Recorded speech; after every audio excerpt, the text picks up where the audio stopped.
As you can see, this is me fighting Magnus Carlsen. So in this game, I will gonna play a chess game, and I'm gonna do a basic opening. There is pawn to e4, and Magnus is gonna do oh pawn to c5. And what I'm gonna do first is moving the horse to f3, and Magnus is playing a d6, and I'm playing the b5, attacking the queen. But this is blunder, right? As you can see, I have no defense at all in on this pawn, and exactly Magnus Carlsen gonna attack my pawn with the queen, right? But there's no. He sacrificed the queen. Why is that?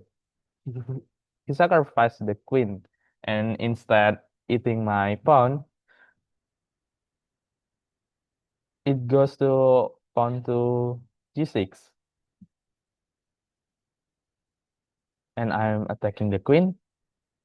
I think it's brilliant move. I don't know, but he surrender. But why he surrender? So behind of every chess game I played with Magnus, it has a carry a byte of secret data. So in this board, it will have a text that means like this: Dewa Kipas isn't cheating. But how? But how can we translate the text into the chess movement like this?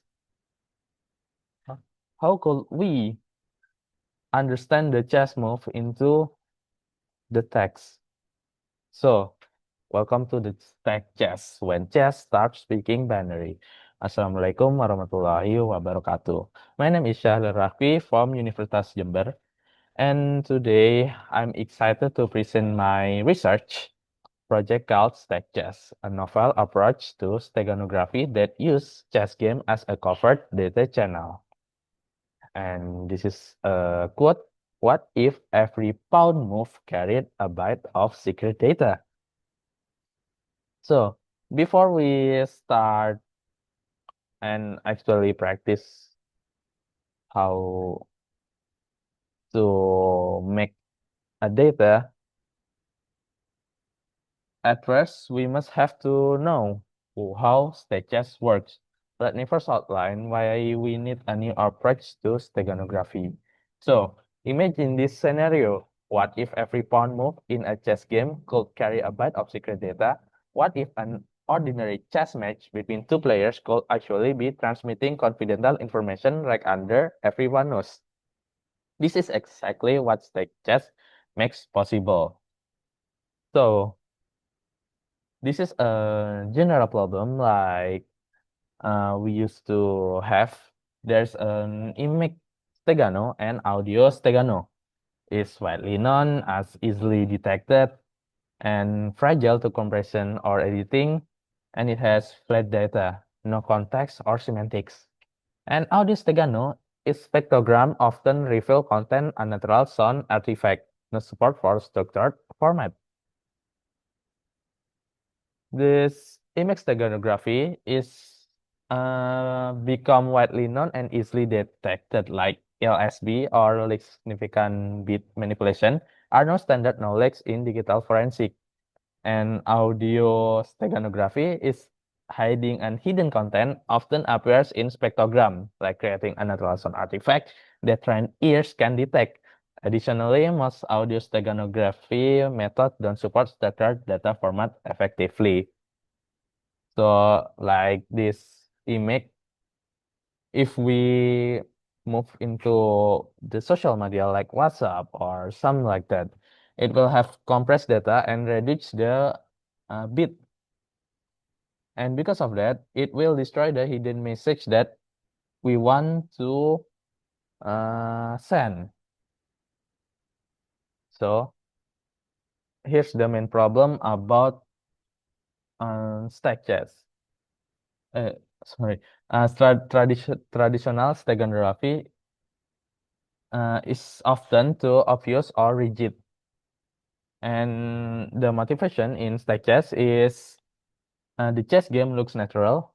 Let's exploit that for covered data channel and the target impact a stego method that is invisible to the naked eye, but reversible. We want to make it as invisible as possible, like a human played as possible, not by bot like that, that allowing us to perfectly reconstruct the original data.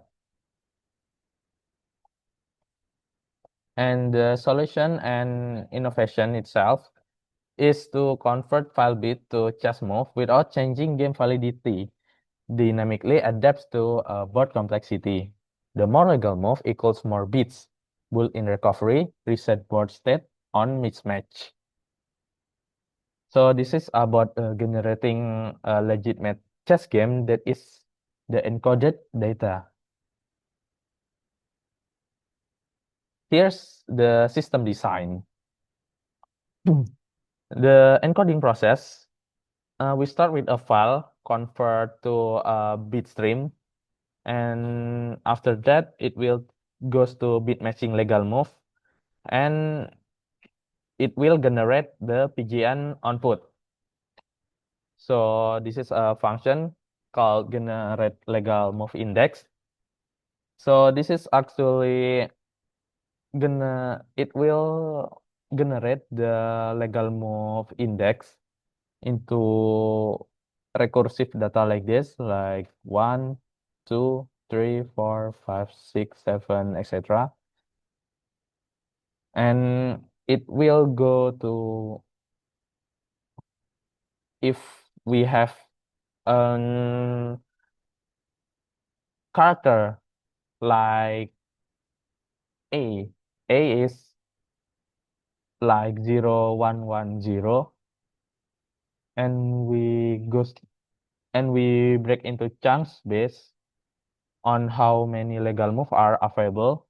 If there are 70 legal moves, we can encode log2 17 equals 4 bit per move. So in character, we convert to binary, and binary we convert to integer, and integer is how we place the PGN output like that. And now the technical challenge. Of course, this approach presents unique technical challenge. The legal move count changes dramatically with each turn, creating variable bit depth per move. We must ensure perfect synchronization between encoder and decoder. Any mismatch corrupt the remaining data. There is also the risk of researching dead ends, draws, stalemates, or repetition that prevent further encoding. The system must handle these scenarios gracefully while maintaining the illusion of natural game.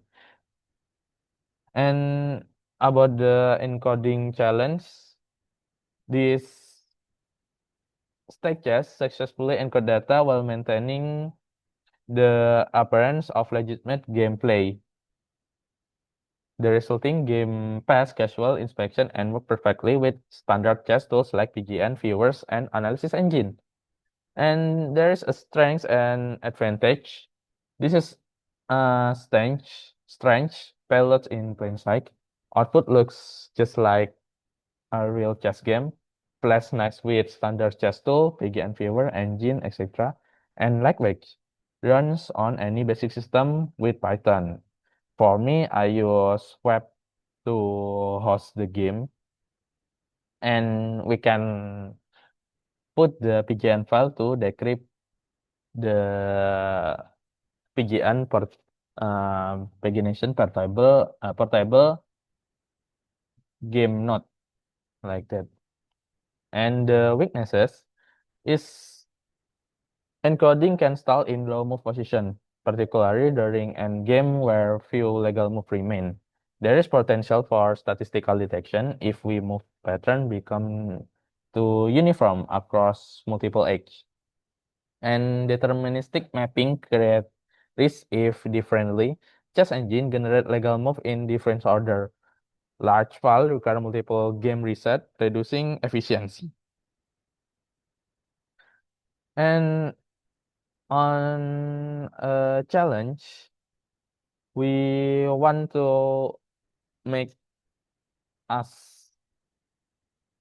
uh, big as possible. I mean, in one move, it will carry a bit data like 16 or 32 bit, so it will become more efficient. And this isn't support a chess variant like chess 960. And on the future plan, I'm actively working on several improvements. The next version will optimize batch chunking to encode as much data as possible per move. And I'm gonna implementing random cell generation to make pattern detection nearly impossible. And the future development, including adding an optional encryption layer before embedding, building a full GUI tool where users can simply drop a file and receive a PGN, exploring chess as a real-time convert that channel for online game that and chat application. And for that, chess steganography is demonstrate that steganography doesn't have to be limited to traditional media by leveraging the natural complexity and ubiquity of chess. We can create truly invisible data channels that hide in plain sight. The intersection of game theory, cryptography, and steganography open exciting possibility for secure communication in our increasing monitored digital world. Thank you for your attention. I'll be happy to uh, implement this tech chess game. Assalamualaikum warahmatullahi wabarakatuh.